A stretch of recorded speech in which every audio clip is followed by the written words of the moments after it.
Hi everyone, good day. In this video, I'll be teaching you how to unhide thread count on Threads app. Okay, first things first, open your Instagram profile. You can do this by tapping on the little person icon located in the very bottom right-hand corner of the Instagram app. Once you are on your Instagram profile, just look to the top right-hand corner where you'll be able to find the three horizontal lines.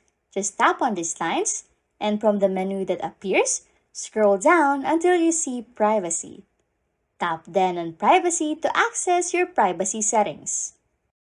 Now, scroll down again within the privacy settings until you reach the very bottom. There, you'll see an option labeled Hide Likes. If you are previously hidden your thread account, this option will be highlighted in blue. To revert to the original setting where you can see your threads, just simply tap on Hide Likes once again. This action will then turn off the blue highlight, allowing you to see all of your threads. Anyways, if you like content like this, don't forget to subscribe to this channel or comment down below any tutorials you want us to make, so we can help you. And that's it. You can now unhide thread count on Threads app. Thanks for watching and happy scrolling.